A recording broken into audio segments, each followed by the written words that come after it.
এখন যে সত্যি ঘটনাটা শোনাবো সেটা হিমাচল প্রদেশের একটা জায়গা কাংড়া, সেখানকার ঘটনা। ঘটনাটা ঘটেছিল 15ই ফেব্রুয়ারি 2011। সেখানে একটা হোটেল আছে, ছোট একটা হোটেল। হোটেলটার নাম হচ্ছে বিশাল হোটেল। 14ই ফেব্রুয়ারি বিকালে একজন স্বামী স্ত্রী নিজেদের বুক করা রুমে এসে থাকতে শুরু করে। 15 তারিখ সকালবেলায় যখন অনেক বেলা হয়ে যায়, তাও তারা নিজের রুম থেকে যখন বেরোচ্ছিল না, তো হোটেল স্টাফরা বারবার দরজায় নক করে, কিন্তু দরজা ভেতর থেকে খুলছিল না। তখন তারা পেছন দিকে গিয়ে জানলা দিয়ে উঁকি মেরে দেখে যে হাজব্যান্ড ছিল সে বিছানায় পড়ে রয়েছে, প্রাণহীন দেহ তার পড়ে রয়েছে, চারিদিকে ক্ষতবিক্ষত আর অনেক রক্ত পড়ে আছে। দেখে তারা ছুটে যায়, রিসেপশনে খবর দেয়, পুলিশকে ডাকা হয়। পুলিশ আসে, হোটেলের লোকদের কাছে মাস্টার কি নিয়ে পুলিশ দরজাটা খোলার পরে দেখে সত্যি সত্যি একটা প্রাণহীন দেহ বেডের ওপর পড়ে আছে। আশেপাশে কিন্তু কেউ নেই, কোনো জিনিসপত্র নেই। যে দু একটা জামা কাপড় ছিল তার মধ্যেও কিন্তু ভদ্রলোকের কোনো আইডেন্টিটি পাওয়া যায়নি। ভদ্রলোকের বয়স 45 বছর মতো ছিল। তো এবার প্রশ্ন হচ্ছে, ভদ্রলোকের সঙ্গে যে তার স্ত্রী ছিল সে কোথায় গেল? হোটেলটা একটা ছোট হোটেল ছিল, সিসিটিভি সেখানে ছিল না। তো হোটেল বুক করার সময় যে অ্যাড্রেসটা তারা লিখিয়েছিল সেটা যখন খুঁজে বের করা হয়, দিল্লির রোহিণী এলাকার একটা অ্যাড্রেস পাওয়া যায়। সেই অ্যাড্রেসে রোহিণী পুলিশকে খবর দিয়ে যখন খোঁজ নেওয়া হয়, তো অ্যাড্রেসটাও কিন্তু একটা ফেক অ্যাড্রেস ছিল। এবার পুলিশের কাছে যে প্রথম প্রশ্নটা ছিল যে ভদ্রলোক আসলে কে, মানে ভদ্রলোকের আসল পরিচয়টা কী, সেটা পুলিশ কিছুতেই খুঁজে বের করতে পারছিল না। পুলিশ অনেক তদন্ত করছিল। তদন্ত করার মধ্যে প্রথম যে ব্যাপারটা ছিল সেটা পুলিশ করেছিল, পুলিশ সেখানকার আশেপাশের যে ফোন নাম্বারগুলো, মানে ওই রাতে 14 তারিখ বিকেল থেকে পুরো 15 তারিখ রাতে যে ফোনগুলো অ্যাক্টিভ ছিল সেই ফোনগুলোর নম্বর পুলিশ জোগাড় করে। তো হাজার হাজার নম্বর জড়ো হয়, কারণ ওটা একটা ট্যুরিস্ট প্লেস, অনেক বাইরের লোক আসে, হোটেল আছে অনেক ছোট বড়, সব হোটেলই প্রায় ট্যুরিস্টে ভরা থাকে বেশিরভাগ সময়।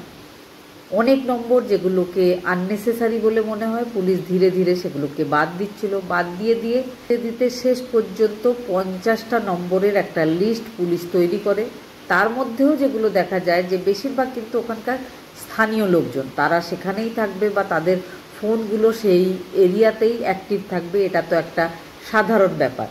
কিন্তু শুধু একটা নম্বর, আর নম্বরটা ছিল 8968172628। এই নম্বরটা পুলিশ একমাত্র নম্বর যেটাকে পুলিশ সন্দেহ করছিল, কারণ এই নম্বরটা 14 তারিখ থেকে 15 তারিখ সারা রাত অ্যাক্টিভ ছিল। আর মোট 11 ঘন্টার মধ্যে প্রায় 20টা কল করা হয়েছিল। বাকি ফোনগুলো কিন্তু রাত্রিবেলায় অ্যাক্টিভ ছিল না, কাউকে ফোন কল করা হয়নি সেরকমভাবে। তো পুলিশের কাছে এটা একটা সন্দেহজনক নম্বর ছিল, কিন্তু পুলিশ খুঁজছিল যে নম্বরটা আসলে কার। এটা বোঝা যায় যে নম্বরটা কিন্তু হিমাচল প্রদেশের নম্বর নয়। এবার পুলিশ কিন্তু ওই বিশাল হোটেলে এসে আরও একটা ব্যাপার জানতে চাইছিল, সেটা হচ্ছে যে আশেপাশের যে রুমগুলো, তারা নিশ্চয় চিৎকার চেঁচামেচির একটা আওয়াজ পেয়ে থাকবে যখন যে ভদ্রলোককে এতটা আঘাত করা হচ্ছে, তো সে নিশ্চয় চেঁচামেচি করেছে। কিন্তু আশেপাশের সমস্ত রুমগুলো ফাঁকা ছিল, কোনো রুমেই মানুষজন ছিল না। যে রুমে এই ঘটনা ঘটেছিল, মানে 517 নম্বর রুম, তার ঠিক সামনে একটা দরজা ছিল। সেই যে রুমটা সেটা ছিল 516 নম্বর। পুলিশ জানতে চায় যে সেই রাতে এখানে কে ছিল। তখন হোটেলের লোকেরা জানায় যে ওই রুমটাতেও দুজন ছেলে ছিল, তারাও কিন্তু 14 তারিখ রাত্রেবেলায় এসে ওখানে ছিল। শুধু রাত্রেবেলাটা ছিল, আগে থেকে অ্যাডভান্স বুকিং ছিল, টাকাও দেওয়া ছিল। আর্লি মর্নিং 15 তারিখে তারা যায় বাইরে হাঁটতে, কিন্তু হাঁটার পর আর তারা ফিরে আসেনি, বা চেক আউট করার যেটা নিয়ম সেই ধরনের কোনো নিয়ম মেনে তারা চেক আউট করেনি। তারা বাইরে মর্নিং ওয়াক করতে গিয়ে আর ফিরে আসেনি, কিন্তু তাদের কাছে কোনো জিনিসপত্র ছিল না, তারা খালি হাতে শুধু রাত্রিটা কাটাবার জন্য এই হোটেলে হয়তো এসেছিল, তারপরে সকালবেলায় কখন চলে গেছে কেউ খেয়ালই করেনি। এবার পুলিশের কাছে সেই ছেলে দুটো সন্দেহজনক ছিল, কারণ কি তাদের যে অ্যাড্রেসটা ছিল সেটাও দিল্লির একটা অ্যাড্রেস ছিল, কিন্তু সেই অ্যাড্রেসেও যোগাযোগ করে দেখা যায় যে সেই অ্যাড্রেসটাও ফেক ছিল। 516 নম্বর আর 517 নম্বর রুম দুটোতেই কিন্তু লোকজন ছিল। 14 থেকে 15 তারিখের মাঝখানের যে রাতটা সেটাতে লোকজন ছিল, কিন্তু তাদের অ্যাড্রেসগুলো ফেক। আর তাদের মধ্যে একজন মহিলা আর দুজন ছেলে সবাই কিন্তু কিচ্ছু না জ্বালিয়ে হোটেলকে হঠাৎ করেই তারা সবাই নিখোঁজ হয়ে গেছিল, হারিয়ে গেছিল। পুলিশ তদন্ত করে কোনো কুল কিনারা খুঁজে পাচ্ছিল না। এমন সময় পাঞ্জাবের হোশিয়ারপুর থেকে একটা ফ্যামিলি পুলিশ স্টেশনে আসে হাতে একটা পেপার নিয়ে। সেই পেপারটা যখন মারা গেছিল ওই হোটেলে ভদ্রলোক, তো তার ফটো নেক্সট ডে বের করে পুলিশ একটা পেপার বের করেছিল আর বলেছিল যদি কেউ এই ভদ্রলোকের আইডেন্টিফিকেশান জানে তো অবশ্যই যেন কাংড়া থানায় এসে জানায়।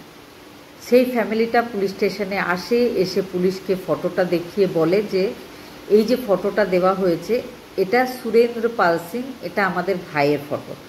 আমাদের ভাই দিল্লিতে একটা ট্রাভেল এজেন্সিতে চাকরি করত, কিন্তু সে কাংড়া কি করতে এসেছিল বা কাংড়া এসে সে কীভাবে মারা গেল আমরা কিছুই বুঝতে পারছি না। এই ফটোটা দেখার পরে আমরা বিশ্বাসই করতে পারিনি, বা সেই দিন দেখিনি, আমরা অনেক পরে অন্য কেউ আমাদেরকে এই পেপারটা পাঠিয়েছিল তখন আমরা দেখতে পেয়েছি।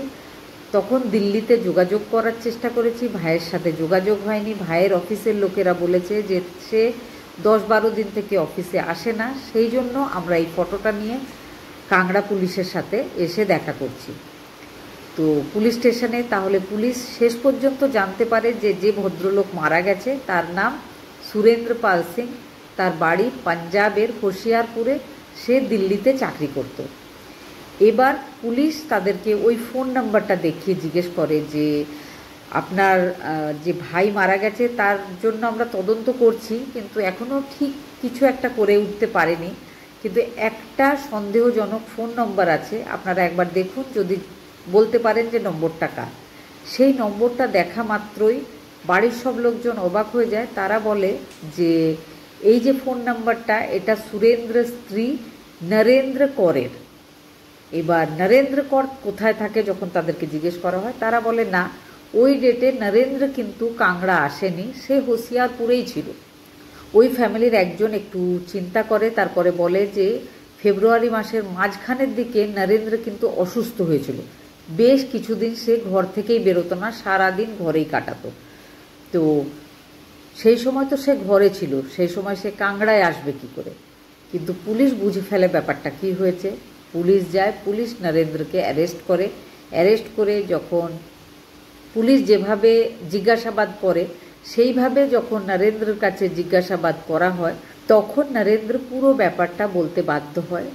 নরেন্দ্র বলতে শুরু করে যে তার হাজবেন্ডের সাথে তার বিবাহিত জীবন মোট 15 বছরের, অনেক কম বয়সে তার বিয়ে হয়েছে। তার বর কিন্তু কখনোই হোশিয়ারপুরে থাকতো না, সে সব সময় দিল্লিতেই চাকরি সূত্রে থাকতো, আর মাঝে মাঝে নিজের বাড়িতে বা নিজের স্ত্রীর কাছে হোশিয়ারপুরে যেত।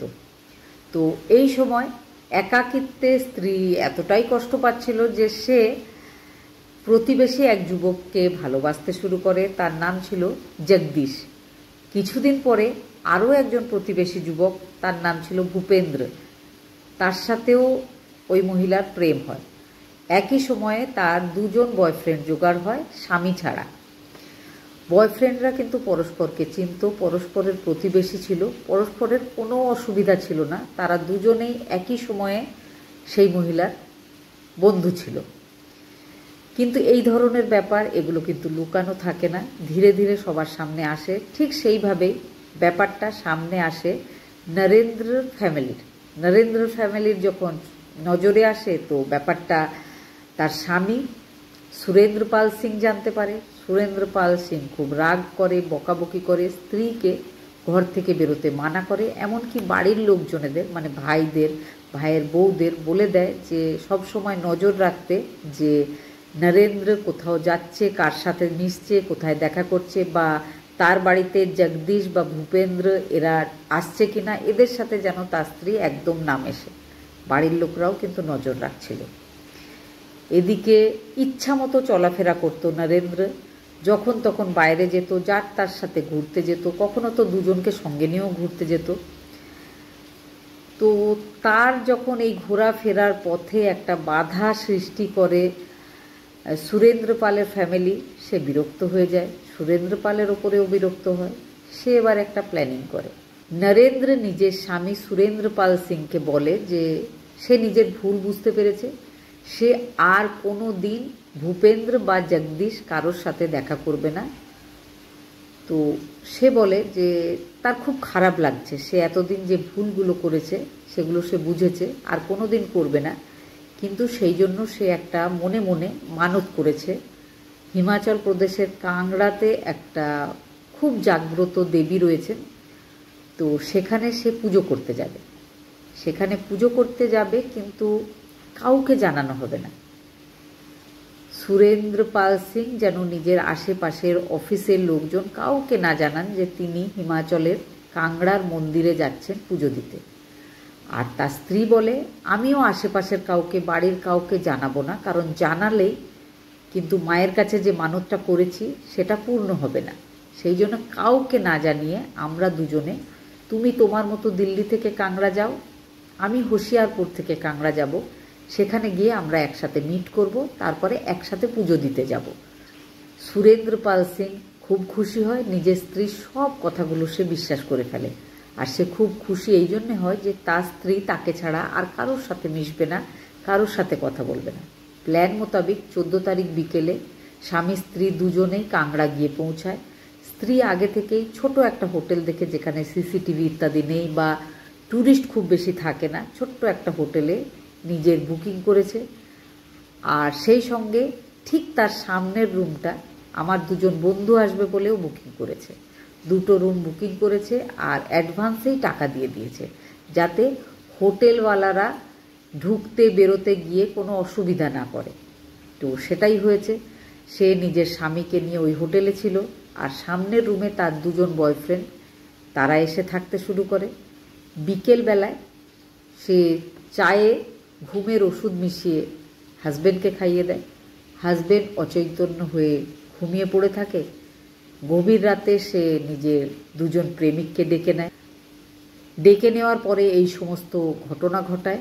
ঘটনা ঘটাবার পরে একদম অন্ধকার থাকতেই, ঘটনাটা শীতকালে ঘটেছিল, হিমাচল প্রদেশে ভীষণ ঠান্ডা পড়ে, অন্ধকার থাকতেই সে কিন্তু হোটেল থেকে বাইরে বেরিয়ে চলে যায় কাউকে না জানিয়ে। আর যে 2জন আর্লি মর্নিং, তারাও চলে যায় বাইরে হাঁটতে যাওয়ার নাম করে। এইভাবে কিন্তু তারা যে যার জায়গায় গিয়ে আবার স্বাভাবিক জীবনযাপন করতে শুরু করে। আর নরেন্দ্র কদিন আগে থেকেই, মানে ফেব্রুয়ারি মাসের 10-11 তারিখ নাগাদ থেকেই ঘর থেকে বেরোনো বন্ধ করে দিয়েছিল। বাড়ির লোকজনেদের বলছিল সে ভীষণ অসুস্থ। তো 15-16 তারিখ পর্যন্ত তারা এটাই ভাবতে থাকে যে নরেন্দ্র তো অসুস্থ, সেই জন্য বেরোচ্ছে না। তারপর ধীরে ধীরে একটু একটু করে সে বেরোতে থাকে বা নর্মাল জীবনে ফিরে আসতে থাকে। বাড়ির কেউ কিছুই বুঝতে পারে না। আর যখন পুলিশ সুরেন্দ্র পাল সিংয়ের ফটোটা পেপারে দিয়েছিল, বাড়ির লোকজন তাও বুঝতে পারে না। ধীরে ধীরে আশেপাশের কেউ একটা পেপারটা দেখার পরে তাদের হাতে দেয়। তখনও প্রথম দিকে তাদের বিশ্বাস হয়নি, কারণ সুরেন্দ্র পালের পুরো শরীরটা যেমন ক্ষতবিক্ষত করা হয়েছিল, ফেসটাও করা হয়েছিল যাতে তাকে না চেনা যায়। তো সেই জন্য বাড়ির লোকজন ভাবছিল যে হয়তো সুরেন্দ্রের মতো দেখতে এই ভদ্রলোক অন্য কেউ একজন। কিন্তু যখন সুরেন্দ্র 15 দিন থেকে বাড়িতে কোনো খবর নিচ্ছিল না, ফোন কল করছিল না, বা ফোন কল করলেও তাকে সে রিসিভ করছিল না, অফিসে খোঁজ নিতে জানা যায় যে সে প্রায় 15 দিন থেকে নিখোঁজ, তখন বাড়ির লোকজনের বিশ্বাস হয় যে ওই যে ফটোটা রয়েছে সেটা সুরেন্দ্রর। সেই জন্য তারা কাংড়ায় আসে খবর নিতে। এইভাবেই কিন্তু সুরেন্দ্রের স্ত্রী নরেন্দ্র কর ধরা পড়ে। সে যদি মোবাইল ফোনটা ইউজ না করতো বা ফোনটাও বাড়িতে রেখে আসতো, তাহলে সে কখনোই ধরা পড়তো না, পুলিশ তাকে ধরতে পারতই না। এটা পুলিশ নিজেই বলেছে। কথায় আছে না, অপরাধ করলে অপরাধী ঠিক কোনো না কোনো ক্লু রেখে দিয়ে যায়। সেটাই হয়েছিল। নরেন্দ্র কর আর তার দুই বয়ফ্রেন্ড জগদীশ আর ভূপেন্দ্র, তারা এখন বিচারাধীন, কেস চলছে হাইকোর্টে।